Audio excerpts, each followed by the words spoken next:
原子的故事，跨越億萬年的時間，地球一次又一次地改變，熾熱的火球冷卻下來，化作有山有海有水的世界。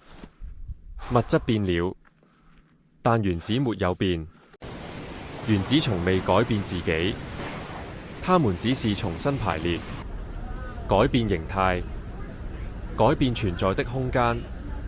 陽光照耀，雨水落下，洪水奔湧，地震撼動，山岳崩裂，火山爆發，大陸漂移。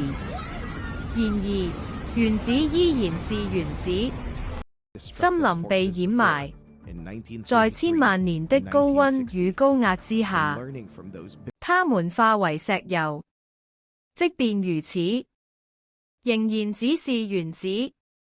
恐龍消失了，人類出生、老化、疾病、死亡，所有動物與植物終將離開，留下來的始終只有原子。隕石撞擊地球，新的原子到來，但地球的原子並未改變。在宇宙的深處，在遙遠的星體之間，故事仍然相同。原子依然是原子，整個宇宙由永生的原子所構成。我們知道原子彈、核子彈，我們知道原子內部蘊藏着巨大的能量，但我們忽略了更深的一層，原子的意識，它們隱藏的資料庫，以及它們遵循的規律。我們以為化學反應是必然的、隨機的、機械的，但真實的世界遠比這更微妙。每一次看似簡單的反應背後，都有一個完整的過程。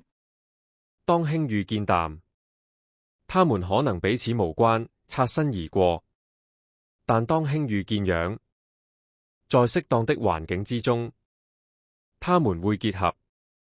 為什麼？因為它們能彼此辨識。首先，它們感知到對方的存在；接着，它們各自查閱內在的記錄、接觸的協議、回應的規則。於是，一個決定被做出：保持分離，或合而為一。在結合的過程中，或是結合之後，信號被釋放，光、熱、能量，這些是我們學會測量與命名的現象。而每一次，這些信息都完全一致。化學反應並非偶然。如果沒有這些規律，化學將無法存在。否則，每一次反應都會誕生千奇百怪、無法重複的物質。如此龐大的原子數量，如此一致的原子性質，不可能只是偶然的結果，也不只是一次宇宙大爆炸的餘波。它們必然經過設計，並被大量生產。而我，身為人類，原子的間接後代，被他們塑造的存在，不可能知道是誰創造了原子。於是，我們姑且稱這個源頭為神。這不是宗教中的神，也不是出於恐懼或無知而想象的神。